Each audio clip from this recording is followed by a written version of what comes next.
Hello, my name is Amelia, and I worked more than 15 years in my parents' restaurant, completely unpaid. They called it a family business, they called it legacy.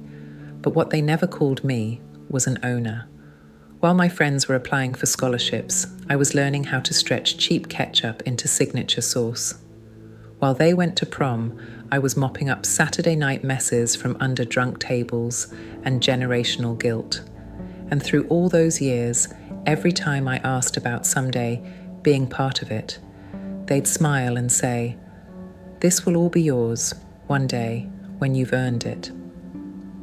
Turns out that day had already come, and they'd hidden it from me, because locked in a dusty drawer beneath bags of old receipts and grease-smeared inventory lists was a legal document, signed and stamped by my grandfather, a business transfer form, dated the day I turned 21. It said I'd already owned everything. That day, everything changed. Not because I discovered the truth, but because they already knew it, and still had me scrubbing floors for free. This wasn't about hard work, it was about control. And I was done playing the grateful daughter if that meant being their unpaid employee with no name on the door. So no, I didn't burn the place down, I renamed it. I didn't seek revenge, I built something real, and maybe they'll never apologize. Maybe they'll never admit what they did, but I don't work for their version of the story anymore. I tell mine, and that's more powerful than any last name. So, I said the one thing that made her finally blink. I spoke with Granddad's attorney. He's still alive, still practicing, and very curious how the rightful owner of his restaurant never signed the annual tax returns once in 6 years. Her face fell, just slightly, but it was the first honest reaction I'd seen in months. That night, I copied every financial file I could find, sent them to a secure drive, and started a folder titled "Owned in Name, Stolen in Silence." And still, not a single apology. Not from her, not from him. The office was tucked between an insurance firm and a shuttered piano shop, the kind of place that didn't exist on social media, but still paid its rent on time. A gold nameplate on frosted glass read Arthur J. Halbrook, Esq. I didn't call ahead. I didn't need to.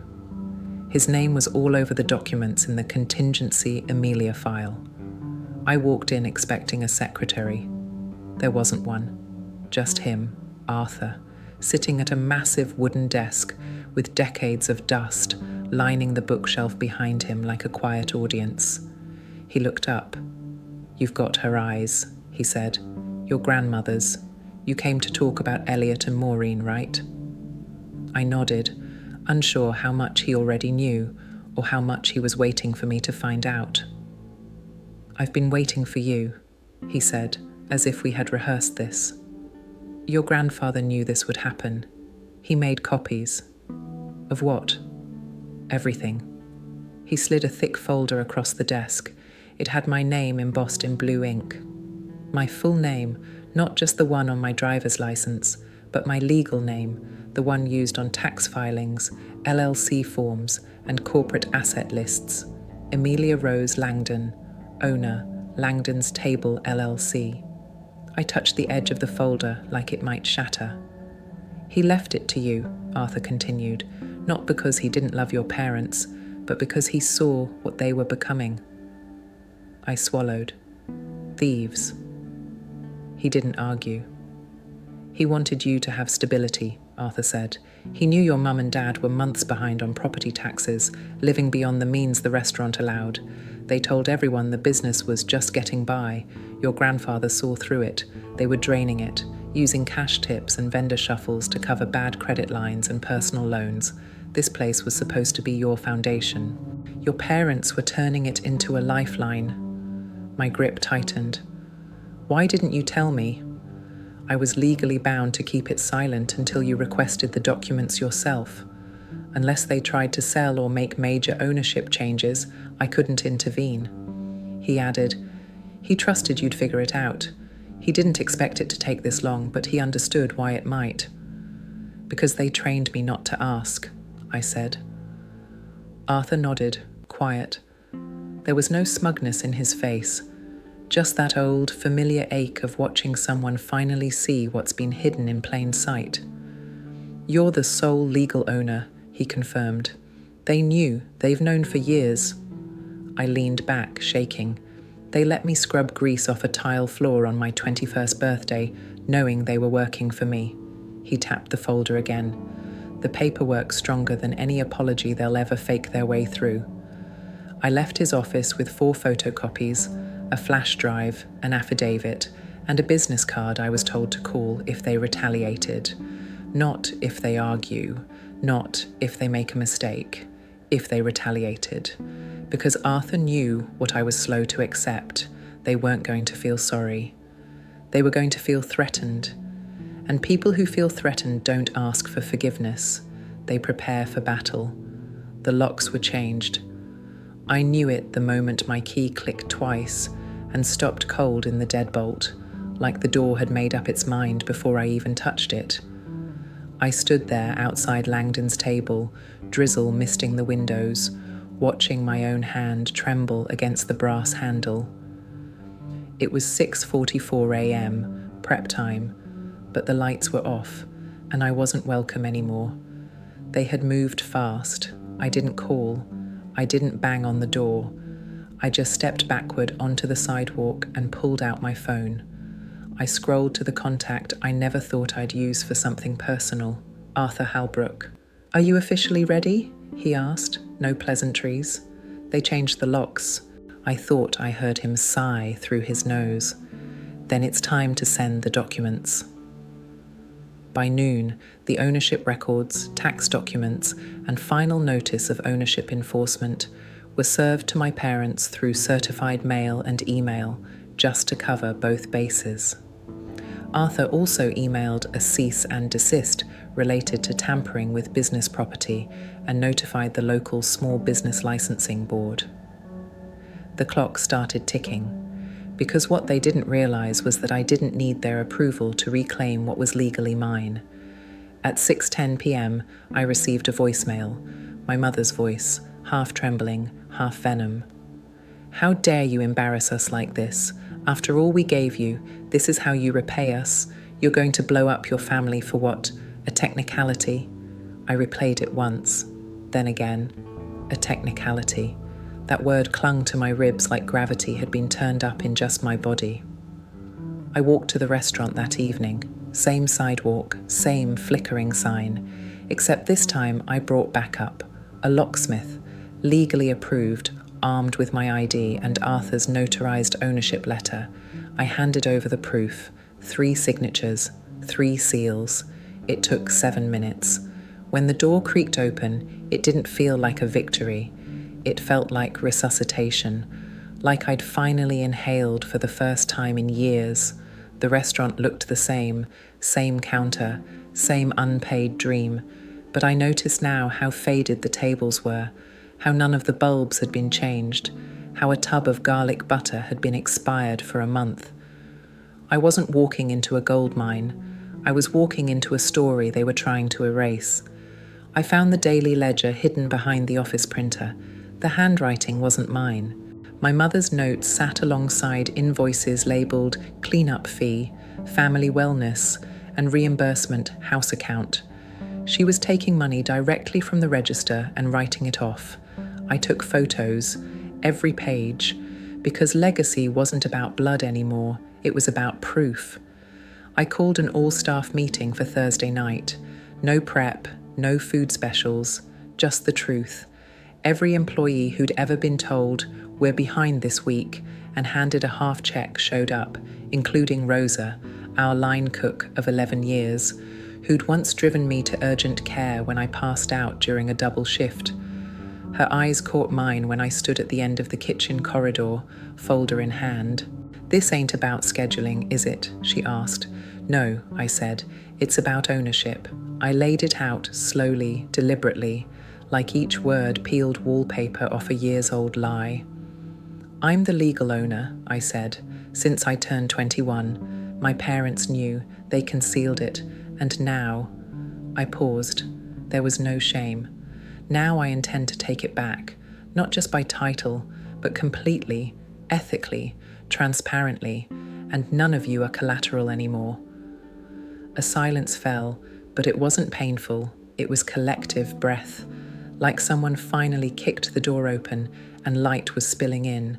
Rosa's arms folded. I got docked $78 one week for quoting overtime. I believe you, I said. Rico, the waiter who'd always worked weekend doubles, chimed in. Tips disappeared into the house fund twice. When I asked, your mum said she'd apply them to my growth tab. What the hell is that? Not legal, I answered. They all laughed. Not joyously, but that soft, weary kind of laugh people exhale when they realize they weren't crazy after all. Then Vera stepped forward. She was younger than most of the kitchen staff, 23 maybe, passionate, elbows deep in prep every morning, never spoke unless spoken to. Your mum called me a convenience, she said. That's what she said the day I asked for sick leave. You're a convenience, Vera, not a cornerstone. I went home and cried like I was 5. I tried to keep my hands from shaking. I'm going to audit every payroll ledger, I told them. W-2 adjustments will be processed. Anyone who was underpaid will be made right for as far back as I can go legally. I'm not here to run the business like they did. I'm here to rebuild it honestly or close it with dignity. Either way, no more shadows. Rosa nodded once. Then we're following you now, not them. And just like that, something that had once felt immovable started to shift. But not everyone was interested in peace. The next morning, I came home to 3 voicemails, 2 from my father. Calm, almost clinical. You're making a mistake. This family gave you structure. That structure has teeth. That was his favorite brand of threat, quiet domination delivered under the disguise of mentorship. But it wasn't just words anymore, because later that night, someone tried to enter my apartment. My front doorknob bore scratch marks, like it had been jimmied, and my lease copy was missing from the second drawer in my desk, where only one other person had ever known to look. Mum. I filed a police report and began prepping the documents for a restraining order. Arthur filed a motion to formally freeze any remaining access they might claim to the restaurant's accounts. They weren't just manipulating me, they were sabotaging me. But I had something stronger than fear. I had receipts. The courtroom wasn't like the ones on TV. No spotlight, no gasps, just beige walls and bored formality. But to me, that room was louder than fire, because I expected justice. They expected silence. When I walked in that morning, their backs were already turned. My parents sat 2 rows ahead, side by side, like they were still the rightful owners of something. Mum wore that navy blazer she only brought out for appearances. Dad was in his serious denim jacket. They didn't look at me, not once. The judge, a silver-haired man with half glasses, flipped through the stack of files our lawyer, Arthur, had compiled. Ownership papers, affidavits, emails dated and signed. Even the copy of the forged ledger entries Dad had manually updated. He didn't hide his discomfort. To be clear, the judge said, eyes on the page, Miss Langdon has been the legal, notarized, asset-carrying owner of Langdon's Table LLC since the age of 21. That's 6 years? Arthur nodded. Correct, Your Honor. My father leaned over to whisper something to Mom, but the bailiff cleared his throat sharply. Too late. I had already seen her lips twitch the way they used to before she said something she hoped would cut my spine in half. Do the respondents have any counter-documentation that rebuts this? The judge asked. My mother stood slowly, hands folded respectfully, her voice like velvet with vinegar laced beneath. Your Honor, with all due respect, children aren't always equipped to handle real business. We only...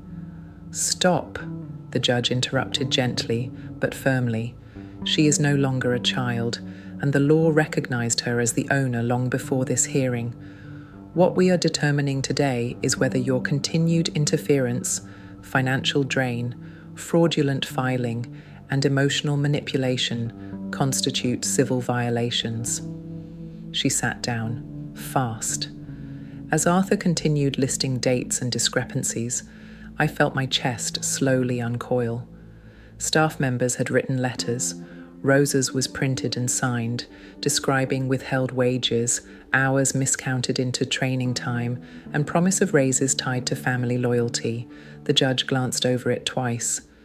It appears your employees ran this restaurant on hope tokens, while your clients dined on menus that hadn't changed since 1998. The courtroom laughed, but I didn't. It wasn't funny, it was honest.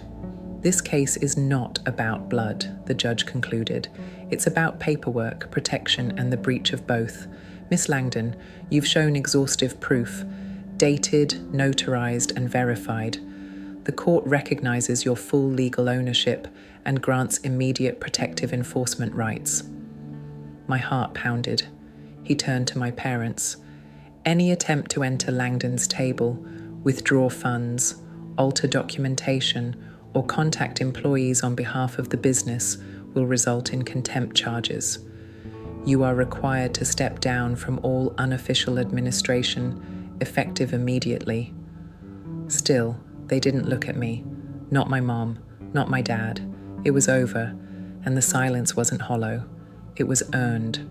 When we exited the courthouse, Rosa and Rico were waiting on the steps with to-go cups from a corner cafe. "This is your real day one," Rosa said, handing me the coffee. "Tell me I don't need to clean the fryer before celebrating," I said, half laughing. "You own the restaurant," Rico grinned. "You can set it on fire and still 3-star Yelp it." I didn't laugh. Instead, I whispered, "No more false ownership. No more fake legacy. From now on, only truth." And for the first time, I believed someone in my own story loved me enough to lead. That someone was me. 3 weeks after the court hearing, I changed the sign above the entrance. It wasn't fancy, just 4 clean words, painted in white across the maroon awning. Rose's Table, Esther 1997. Not Langdon's anymore, mine. I didn't name it after myself out of vanity. I named it after the middle name my grandfather used every time he held my hand before opening shift. "I trust Rose," he said once after I found $80 short in the till and told the truth. "Langdon's are messy, Rose is solid." I wanted that version of us to survive, the version he saw, and in the process of restoring the books, reorganizing suppliers, and renewing vendor contracts, I found a sealed envelope taped behind drawer number 3. Just 3 words handwritten on the front. "Only if they lie." I sat in the kitchen office, the lights dimmed, the AC loud, and opened it with a precision usually reserved for sutures and breakups. Emilia Rose, if you're reading this, it means they tried to take more than I gave them. I didn't leave the restaurant to you because I expected you to run it forever. I left it to you because you were the only one who never took shortcuts, not with food, not with people, and not with me. If they lied to you, remember this, they lied to themselves first. That's not your burden to carry anymore. Make it better, or burn it down. I trust your choice. Love, Grandad, I read it again and again. The first tear didn't come until I realized no one had ever told me that before. I trust your choice. Not without a condition, not with a sales pitch, just trust. That night, Rosa and I painted over the last wall in the front corridor. She played 90s R&B and danced with a paint roller over her shoulder like it was a mic stand. I let the music happen, let the memory crack open and pass through me instead of being buried. By midnight, new menus were ordered. A sustainable vendor we'd been too poor to use was now on the books, and staff was scheduled for full salary onboarding. No family devotion discounts, no growth tabs, just real wages for real work. My parents hadn't reached out again, not by phone, not by letter, not even through lawyers. Their silence wasn't peace. It was a mark of disbelief. They didn't think I'd survive without their direction, but they forgot one thing. I was never following them. I was surviving in spite of them. The day Rose's table reopened, the air smelled different, like cinnamon, stone-ground truth, and second chances. The first customer through the door wasn't someone I knew, just an older woman with tired eyes and the kind of kindness that doesn't need to be earned or explained. She looked around, nodded approvingly at the clean paint, then said quietly, "Looks lighter in here now." It did. Sometimes the people who say, "We did this for you," really mean you were easier to use than to ask. But Amelia's story proves this. You can wake up from a lifetime of quiet, speak up once, and rewrite everything. Because ownership isn't just on paper. It's how you tell your story once no one can take it from you. Have you ever been told your effort was just family responsibility instead of real work? Tell us in the comments. Your voice matters. And don't forget to subscribe for more true stories about survival, healing, and reclaiming your power. You're not alone. And your truth, it's enough.